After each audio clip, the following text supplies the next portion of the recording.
Hola a todos, bienvenidos a Paredro, el podcast de libros, autores, producido desde la Fundación Gratitud. Mi nombre es Camilo Hoyos. Les doy la bienvenida a un capítulo muy especial y que ni remotamente me lo pude haber imaginado que Paredro pudiera ser un espacio de todo tipo de lectores, incluyendo un expresidente y un premio Nobel como lo es Juan Manuel Santos. Así que de inmediato, presidente, gracias por acompañarnos, gracias por darle este tiempo a Paredro. No, gracias a ustedes por invitarme a este evento. Usted sabe que para mí los libros son parte de mi pasión, de manera que lo hago con mucho gusto. Pues muchas gracias, presidente. Y así también lo vemos con el fondo que lo acompaña, con esa biblioteca.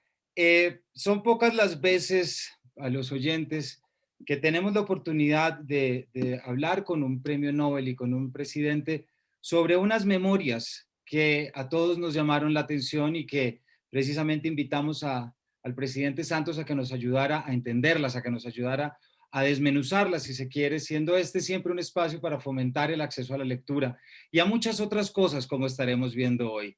Así que al presidente tenemos el lujo de contar con el presidente Santos de invitado como lector del primer volumen de las memorias de Obama, Una Tierra Prometida, pero también como autor de su último libro, Un mensaje optimista para un mundo en crisis, que no lo puedo mostrar porque lo leí en iPad, entonces la pantalla sería extraño, pero son los dos libros sobre los que estaremos hablando hoy, presidente, dos libros que a mi juicio tienen un trasfondo muy bonito solamente por los títulos que ya evocamos y yo creo que estaremos volviendo sobre eso. Pero quisiera comenzar, presidente, arrancando esta conversación con un tema que a mí me llama mucho la atención sobre este libro y es que pone de relieve la importancia de nuestros líderes, de nuestros políticos, de los líderes mundiales, haciendo un énfasis muy especial en la importancia de lo que es la política como un sistema de gobernanza que tenemos y como un sistema político. Sin embargo, estas grandes apariciones se ven a veces un poco, no, chocan contra una tensa calma y es que yo considero, presidente Santos, por ejemplo, que yo formo parte de una generación apolítica. Es decir, es cada vez menos que oímos que la gente quiere ser un político y quiere ejercer de pronto algún otro tipo de liderazgo. Me interesa mucho que arranquemos esta conversación preguntándole a usted, bajo esta aura de intolerancia y apolitiquería que vivimos en todas partes, ¿por qué leer una memoria como la de Obama? ¿Y qué camino parece estar mostrándonos? Pues mire, el libro de Obama y las memorias de los jefes de Estado, de los estadistas, de los líderes, tienen una combinación de mostrar las dificultades de gobernar, las contradicciones con las que se encuentra cualquier gobernante, pero también algo de pedagogía, de explicar lo difícil que es la política, que es gobernar. Siempre ha sido así. De manera que este libro creo que lo hace de forma magistral, porque Obama lo que hace es contar su historia, contar cómo entró en muchas contradicciones internas y en muchas contradicciones frente a lo que él se esperaba. Y trata, en cierta forma, de analizar el por qué suceden esas cosas. Y para cualquier lector, eso es una experiencia que nos enseña a todos que hay que ser mucho más analista cuando uno juzga eh, a los grandes líderes, como en el caso de Obama. Y Obama explica sus dificultades, pero también explica lo que hizo y lo hace en forma magistral, porque tiene además, y eso es muy importante en cualquier libro, eh, el don de escribir bien. El libro se lee muy fácilmente, es un libro agradable de leer, lleno de anécdotas que son muy importantes, pero nunca pierde el norte. Presidente Santos, ¿por qué no nos cuenta usted cómo leyó estas memorias? ¿Cuál fue su parte favorita? ¿Hubo alguna parte que se saltó? ¿Alguna parte le sacó una risa? ¿Le trajo recuerdos? Porque evidentemente su lectura es fundamental. Creo que perdería un momento muy bonito no preguntarle a un premio Nobel cómo leyó y cómo entendió y qué partes le gustaron de las memorias de otro premio Nobel. Pues yo no soy un lector normal porque yo conocí mucho a Obama, somos amigos, compartimos muchos de los temas que él ahí describe. Inclusive los comentamos entre los dos, estando en la presidencia y después de las respectivas presidencias, la de Obama y la mía. Eh, por eso yo me devoré el libro, no puedo decir que tengo una parte especialmente importante para mí, sino para mí todo el libro fue importante porque además cuando uno lee un libro y se identifica con el libro es cuando uno lee un columnista y uno dice, uy, a mí me hubiera gustado escribir eso así, como lo está escribiendo ese columnista. Pues este libro, a mí me sucedió algo parecido.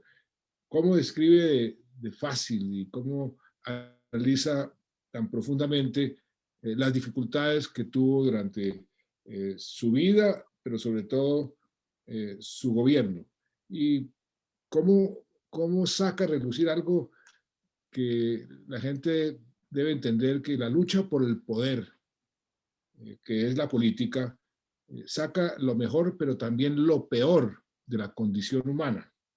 Y Obama, en cierta forma, saca eso a relucir de una forma muy elegante y muy aguda.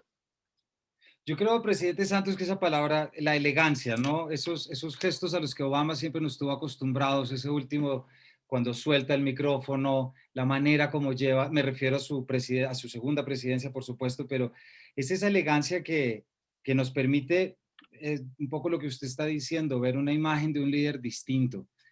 Quisiera preguntarle por un párrafo, presidente Santos, y si me permite leerlo, porque hay una parte que a mí me llamó mucho la atención y es cuando estas constantes rememoraciones de sus dificultades y algo que yo como lector, padre y profesor valoro mucho y es mostrar la vulnerabilidad, mostrar que el liderazgo también tiene vulnerabilidad y también tiene esos elementos. Hay un momento especial que es cuando él habla de su discurso leído en el Cairo, ¿cierto? Un discurso en el que él habla de la democracia, de las libertades, de los derechos de la mujer, para luego ver que el periodo de Oriente Medio pues fue desastroso, por lo que los republicanos, que estaremos hablando ahorita de esa oposición, pues se hicieron un festín y de repente en medio Obama, en vez de disculparse, nos bota este párrafo que me gustaría leérselo, presidente, y que hablemos un poquito sobre él, porque me interesaría mucho que usted nos ayude a ver cómo contestamos estas preguntas en las que tantos nos vemos calcados. Se pregunta Obama, ¿es útil hacer un retrato de cómo debería ser el mundo si los esfuerzos por alcanzarlo están destinados a no cumplirse? ¿Tenían razón aquellos que decían que estaba destinado a decepcionar a la gente por haber alimentado sus expectativas? Son y serán siempre los principios abstractos y los nobles ideales, meras pretensiones, un paliativo, una manera de superar la desesperación que no coincide con los impulsos primarios que realmente dirigen nuestras acciones. Y por eso, no importa lo que digamos o hagamos, la historia sigue inevitablemente su curso preestablecido, el eterno círculo de miedo, hambre y conflicto, de dominación y de debilidad. Presidente Santos, ¿cómo contesta usted y cómo nos ayuda a contestar estas preguntas? Pues mire, ahí Obama entra en una especie de contradicción, porque Obama siempre ha tenido una actitud de vender esperanza, de vender optimismo, pero con ese párrafo, en cierta forma, lo que está es reconociendo lo difícil que es cumplir con las promesas, llenar las expectativas y la dificultad de gobernar. Y eso siempre sucede. Cuando uno genera demasiadas expectativas, se choca con la realidad, eso es totalmente cierto.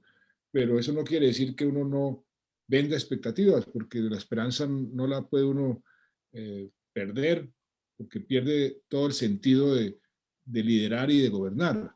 Y lo que él vivió después de su discurso del Cairo fue una experiencia de una realidad que le tocó sufrir, que en cierta forma chocaba con su expectativa y su esperanza que describió en ese discurso. Entonces, ese tipo de situaciones que además se presentan con mucha frecuencia son situaciones normales, y lo que hace Obama también, y es algo que es transversal en el libro, es mostrar su humildad, es mostrar su forma de ser, decir, mire, a veces estoy tan frustrado que me hago estas preguntas.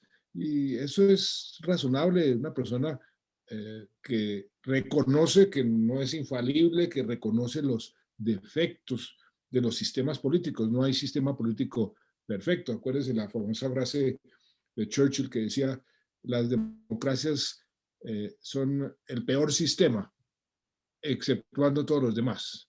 Entonces, él lo que hace es luchar permanentemente con eso, pero en el fondo uno no puede dejar de generar esperanza y dejar de tener ambiciones y altas expectativas, porque el arte de gobernar es poder decir al final del gobierno lo que Obama pudo decir, dejé un país un poco mejor de lo que lo encontré. Y eso, sin lugar a dudas, fue así. Y cuando pensamos en el devenir de la historia, ¿cierto, presidente? Que ese es un tema que vamos a estar tocando. También es muy importante pensar cómo ese liderazgo político también se ve de repente un poco atacado por la historia. Es decir, lo que supuso para todos un triunfo de Trump después de Obama, por ejemplo, y la manera como la historia siempre va a encontrar distintas formas de escribirse. Yo siento que esta memoria es particularmente especial frente a la historia, no solamente porque estamos hablando del primer presidente afroamericano con esa metáfora tan potente que es habitar una casa que fue construida por esclavos, sino también un elemento que a mí me llama mucho la atención y es esa propensión constante de Obama a estar revisando su propia historia. Es decir, siempre trae su juventud como trabajador social, recuerda también ese primer momento en el que propone la ley de salud con una confianza del cual se ríe él mismo de su ingenuidad. Otro momento muy bonito que le da mucho sentido a la historia suya, es decir, de que está contando, y es ese momento en el que el Oslo está recibiendo el Premio Nobel de Paz y hace 8 días despidió a los jóvenes cadetes de West Point para llevarlos a Afganistán, ¿cierto? Esos momentos en los que él entiende que él es un devenir y es una historia. Presidente Santos, esta pregunta puede sonar un poco obvia, pero yo como profesor sé que mucha gente no la entiende. ¿Por qué es tan importante tener en cuenta la historia en un caso como este? ¿Por qué es importante saber que habrá un futuro y que más que reaccionar tenemos que prevenir? Pues comienzo por lo último. Siempre, en cualquier política, prevenir es mucho mejor que reaccionar o lamentar. Es siempre mucho más barato y siempre anticipándose a los hechos para que esos hechos no se sucedan cuando son negativos. Es la mejor forma de evitar los problemas, de evitar las crisis. Y la historia es importante. Hay una frase muy famosa que dice que hay que aprender de la historia para no repetirla. La historia le da a uno muchas lecciones, precisamente para poder prevenir eh, que en el futuro, si las circunstancias se presentan y son parecidas, pues ya tiene unos ejemplos en la historia que le enseñan a cómo actuar, o por lo menos le indican a cómo no actuar. Eh, por ejemplo, le doy un caso específico de cómo utiliza uno la historia para solucionar problemas. En el caso personal, cuando yo llegué a la presidencia, recuerdo un libro sobre Abraham Lincoln que se llama The Team of Rivals, el equipo de los rivales. Lincoln, para lograr pasar su gran reforma, que fue abolir la esclavitud, le tocó incorporar al gobierno a sus antiguos rivales en las elecciones. para obtener la mayoría en el Congreso. Esa idea yo prácticamente la calqué y utilicé exactamente esa misma estrategia para poder gobernar y tener la gobernabilidad en mis primeros 4 años de gobierno, y la tuve.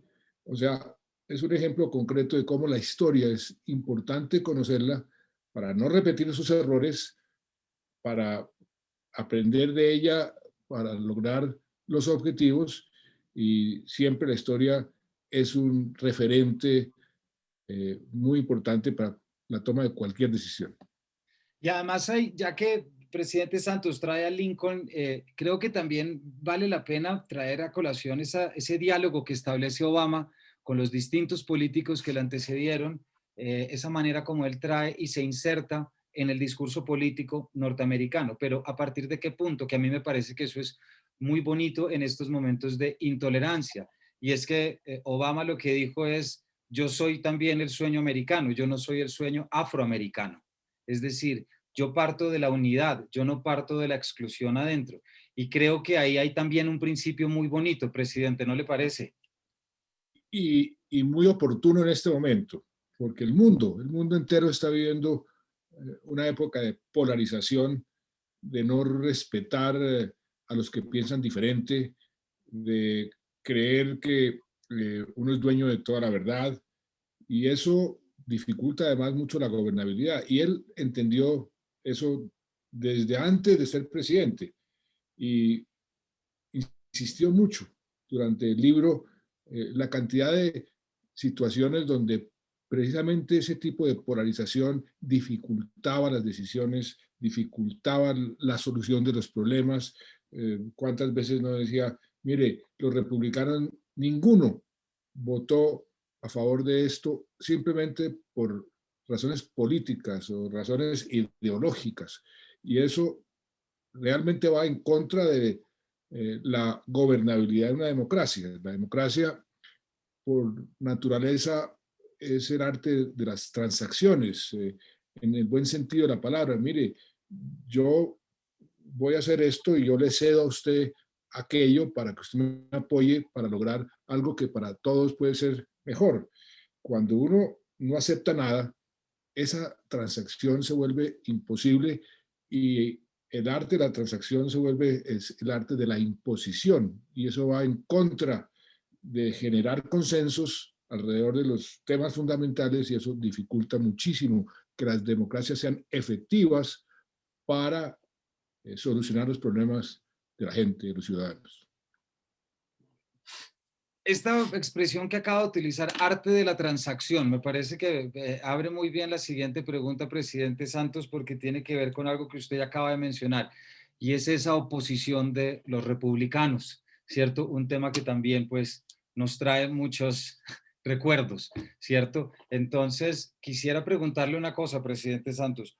Con su experiencia, me interesa mucho entender, a ver, de nuevo, desde este espacio pedagógico, que logremos entender lo que es un discurso político, la tranquilidad con la que Obama dice no voté, no obtuve ni un solo voto para la ley de recuperación, la libertad con la que recuerda siempre a sus acérrimos enemigos John Boehner y Mitch McConnell como los que nunca se dieron ante nada.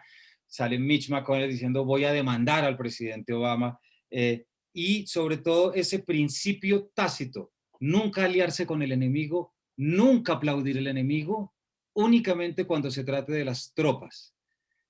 ¿Es eso, presidente Santos, un lunar de la política o es acaso algo que tenemos que aprender como ciudadanos, que es un juego que lo permite? Porque es muy raro cuando el bien común se aplaza por un bien particular. Es un lunar de la política, sin duda alguna. Y le cuento una anécdota. Cuando Obama y yo salimos de la presidencia, estuvimos en una reunión en Washington y discutimos las experiencias de los dos en ese sentido. Él tuvo una oposición férrea y yo también. No importa que el sol brillara y que la ley que estaba pasando dijera que si el sol sigue brillando todo el mundo va a ser feliz, eh, los opositores se oponían a eso, simplemente por principio, porque no podían estar de acuerdo con el presidente de turno. Eso es malo para cualquier democracia, eso es una actitud egoísta, oportunista y contraria a los intereses de cualquier país en largo plazo. Y ojalá el, la ley del péndulo, que en la historia ha sido una ley inexorable, volvamos después de esta polarización que estamos viviendo en Estados Unidos, en Colombia y en el mundo entero, a ese centro donde los políticos se ponen de acuerdo sobre ciertos aspectos fundamentales y difieren de otros donde es totalmente lícito tener opiniones diferentes, pero oponerse a todo por principio, no importa si es bueno o malo, eso es totalmente contraproducente. Muchas gracias que lo diga, presidente Santos, porque yo creo que la gente tiene que entender que eso no es una característica de la política, eso es un lunar y una desviación, porque el bien común nunca puede ser antepuesto. Y hay un contraste muy interesante y seguramente usted nos puede contar cosas que no estén acá o que nos podríamos traer, y es ese espectacular momento con un nivel de dramatismo y tensión narrativa propio de Obama, y es cuando conoce a Vladimir Putin, ¿cierto? Que no es el presidente, sino que es el presidente es Medvedev. Entonces, hay algo en ese encuentro, de nuevo, desde esa vulnerabilidad, y esta es vulnerabilidad, no, llamémoslo conciencia, de la que estamos destacando de Obama. eh, Hubo un tema que a mí me interesó muchísimo allí y es cuando de repente Obama insinúa un trabajo conjunto, Putin aprovecha y me lo puedo imaginar 30 minutos, todo lo que los americanos nos han hecho. Y en ese momento Obama, con la conciencia de lo que ha sido su país, de las intervenciones de su país, etcétera, no se queda maniatado ante las acusaciones, no se queda tampoco acusado por el juicio, sino que es propositivo. Dice, sí, pero mire, los misiles en Polonia ya los estamos revisando. Esto por acá están bien. Y eso es algo que nos enseña mucho, seamos o no políticos, presidente Santos. ¿De qué forma un líder que quiere eliminar creencias, falsos ideales y falsos imaginarios puede ser tan disruptivo en un momento de ser propositivo, es decir, dándole la espalda a eso que nos acaba de contar en la respuesta anterior? Eso demuestra una característica de Obama que es fundamental en cualquier buen líder, es la empatía, es la capacidad de colocarse en los zapatos del otro y de pensar por encima de esos intereses coyunturales. Eso se parece al encuentro que tuvo Reagan con Gorbachev, presidente de Estados Unidos y el presidente de la Unión Soviética en ese momento.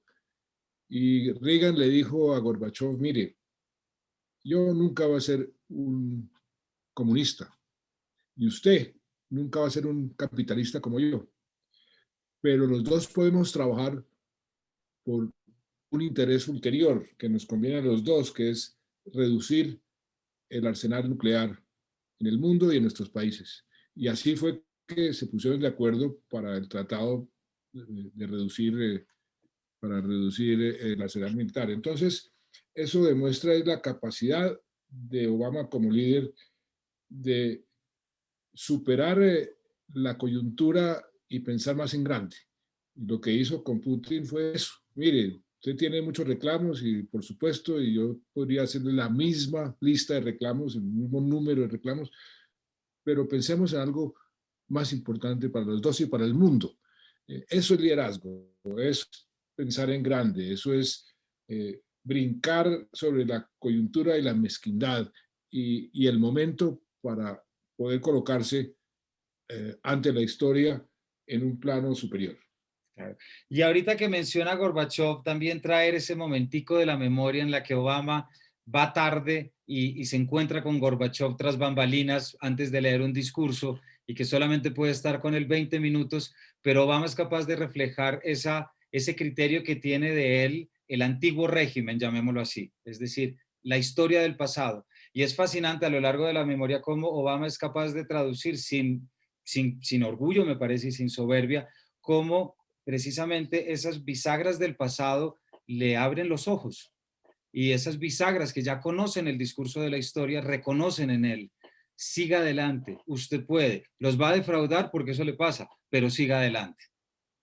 Sí, otro, otra virtud de todos los buenos líderes es el arte de perseverar, seguir adelante a pesar de las dificultades, a pesar de la incomprensión. Muchas veces los líderes se sienten incomprendidos. ¿Cómo es que no entienden que esto es lo que conviene?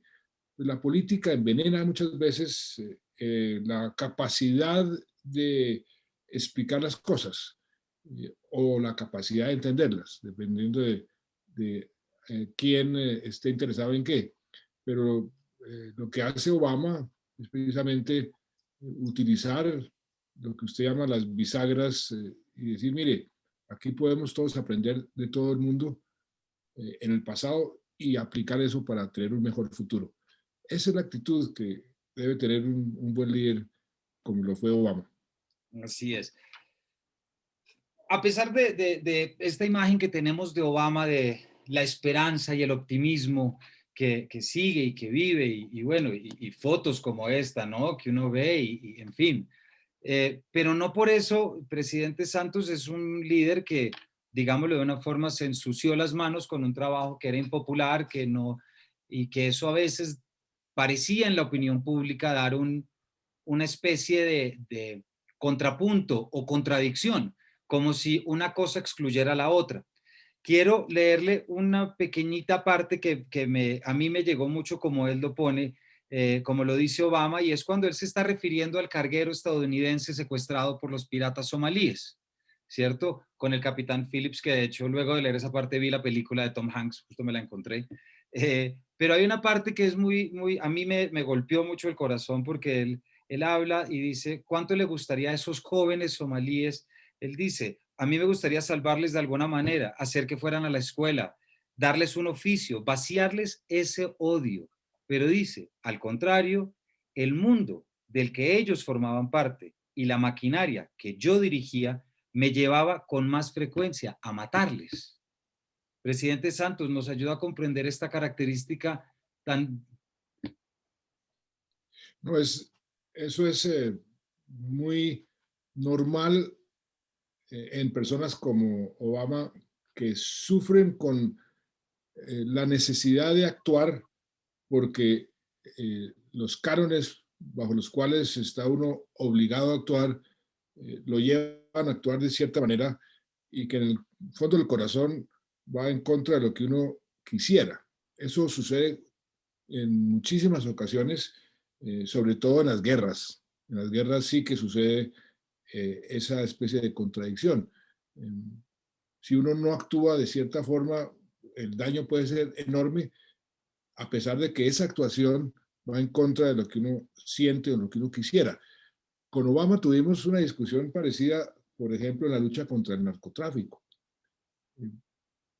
Encarcelar campesinos porque producen marihuana o encarcelar a un consumidor porque está adicto, eso es una estupidez, es una política absurda, pero es lo que la ley dice. Y mientras no se cambie la ley, entonces esa actitud y esa posición absurda pues tiene que cumplirse. Por eso hablábamos con Obama, había que modificar totalmente toda la estrategia de lucha mundial contra las drogas, porque hay contradicciones de esa naturaleza como la que Obama describe en el caso específico de esa operación en Somalia. Quisiera, se nos está acabando ya el tiempo, presidente, pero no quisiera dejar de preguntarle por su último libro que mientras lo llevo escuchando, siento que lo estoy leyendo, precisamente por el título, y ese título tan bonito y tan evocador, Un mensaje optimista para un mundo en crisis. Ya usted al principio nos decía de la importancia de mantener la esperanza y de nunca dejar de soñar.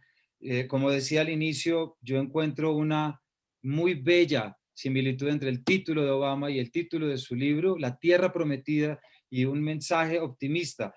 ¿Por qué no nos cuenta un poco, presidente Santos, de lo que resguarda ese título, ese derecho a soñar con un mejor mañana? Pues mire, Ese libro lo escribí después de oír al profesor Steven Pinker en una gran conferencia que hizo en Emiratos Árabes, donde hacía una descripción de cómo ha progresado el mundo, pero cómo al mismo tiempo el mundo hoy está en una situación de negativismo y de pesimismo enorme.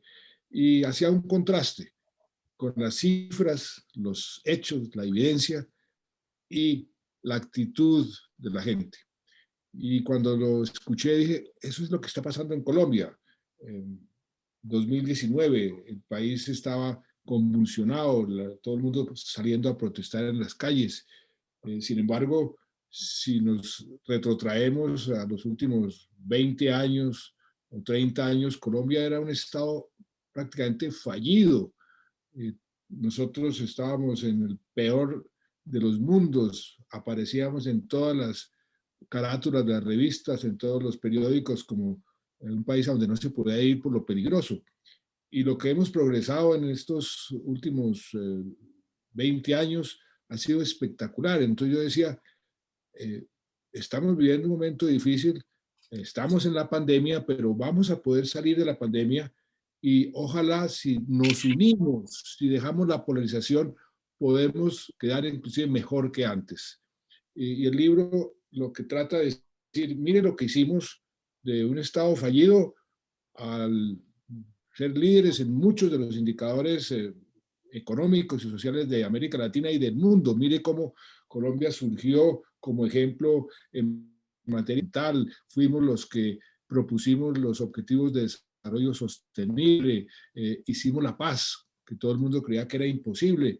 Nosotros sí podemos, de manera que no caigamos en ese pesimismo, que el pesimismo nos impide tener la fortaleza y la capacidad para salir de los problemas. Y el mensaje es, vamos a salir de esta pandemia, podemos salir de esta pandemia si nos unimos y quedar mejor que antes, con lo que llaman ahora muchísimos analistas, construir mejor para poder vivir mejor. Así es, porque yo siento también, presidente, que estamos en un momento coyuntural en el que nos cuesta el optimismo y tenemos un índice a la frustración muy, muy grave. Es decir, estamos acostumbrados, hace poco compré incluso este libro y ahorita mientras usted hablaba lo recordaba, El elogio de la dificultad de Stanislao Zuleta, ¿no? Es decir, de recordar que las cosas son difíciles, pero que sean difíciles no significa que debamos dejarlas de lado. Y me pregunto a mí mucho, ¿qué damos cada uno de nosotros día a día para poder cambiar aquello que no queremos? ¿Cuánto nos esforzamos día a día? Sí, de acuerdo. ¿Qué podemos, acuérdense de la famosa frase de Kennedy?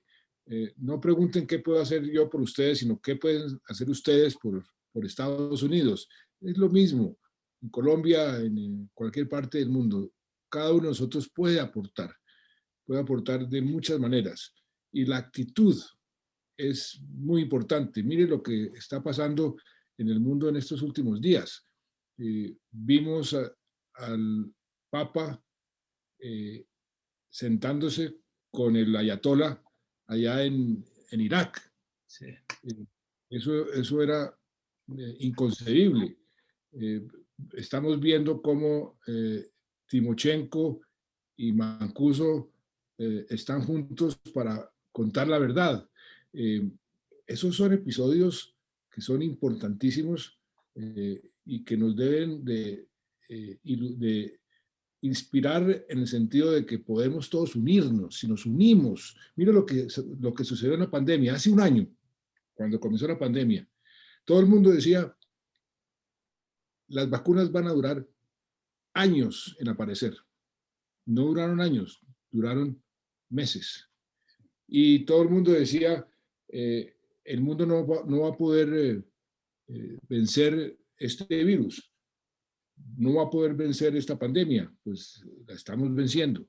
¿Por qué? Es la primera vez que el mundo entero se une para solucionar un problema específico. Y la razón por la cual se ha podido es porque la ciencia se le dio la importancia que merece. Entonces, si le damos a la ciencia la importancia que merece y nos unimos, también vamos a podernos salvar de lo que es, a mi juicio, el desafío más grande que tiene la humanidad, que es el cambio climático. Entonces, la pandemia, en lugar de verlo como un problema, veámoslo como un ejemplo de que sí podemos. Y esa es la actitud que el libro que yo escribí quiere inyectarle a la gente para que seamos optimistas. Colombia es un país maravilloso, con muchísimas cualidades, y vamos a poder salir de estas dificultades y quedar mejor que antes. Presidente, creo que con esta final me deja un poco para la última pregunta que teníamos para hoy, porque es verdad que debemos unirnos y debemos trabajar, y desde la Fundación Gratitud trabajamos por el trabajo colaborativo y que seamos redes y seamos. Pero hay un punto que yo creo que también este libro y por supuesto el suyo ponen de manifiesto, y es: ¿dónde están? ¿Qué hacen nuestros líderes mundiales, nuestros líderes comunitarios? ¿Cierto? ¿Qué hacemos, presidente, para superar nuestras propias expectativas y que los líderes superen sus expectativas y nos puedan llevar hacia este sueño que tenemos? Sin duda alguna, hay una enorme crisis de liderazgo a nivel mundial. Eso es una realidad. Pero fíjese también lo que está sucediendo. ¿Qué ha pasado con la pandemia? ¿Cuáles han sido los países que han tenido el mejor desempeño? Son los países que han sido liderados por líderes que generan confianza, que le dicen la verdad a la gente. Esa palabra confianza, se están restableciendo la confianza en el liderazgo, que es algo que se ha perdido. ¿Cuáles han sido los países que les ha ido peor? Los países con ese tipo de liderazgo a la antigua, autoritario, estilo Trump, estilo Bolsonaro, estilo Modi en la India. Esos liderazgos están mandados a recoger. En cambio, los países que están teniendo el mejor desempeño, curiosamente, son todos liderados por mujeres que tienen una enorme empatía, se ponen los zapatos de la gente, entienden sus dificultades, sus aspiraciones, sus problemas, y se ganan la confianza de la ciudadanía. Ese liderazgo que está surgiendo es el liderazgo que el mundo necesita, y que todos debemos hacer el esfuerzo para recuperar.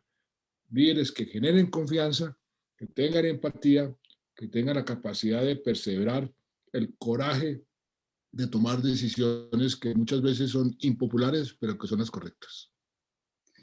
Presidente Santos, muchas gracias por su tiempo, por sus palabras, por habernos acompañado. Solo me resta decirle algo que desde que supe que estaría acá quería decirle, y es que Paredro, esta casa, es una forma de aportar a la paz, es una forma de fomentar a la paz, y yo creo que forma parte de su sueño que yo personalmente he tomado y he convertido en este programa. Ustedes que son tan aficionados a los libros, le voy a hacer una recomendación. Este libro, que es Ah, sí, señor. El infinito en un junco, de Irene Vallejo, sobre cómo se crearon las palabras y cómo se creó la literatura. Para cualquier aficionado a la lectura, es una delicia. Me lo estoy leyendo y realmente es un libro maravilloso, simplemente para los que les gusta leer. Pues Irene, la estamos pensando para que nos acompañe aquí en un próximo Paredro a ella, porque ese libro, todos estamos hablando de él y lo queremos ver. Así que muchas gracias por su recomendación, presidente, y por su tiempo. A usted, muchas gracias. Muchas gracias, y a todos nuestros oyentes y espectadores, gracias por habernos acompañado, y los esperamos en una próxima entrega de este Paredro.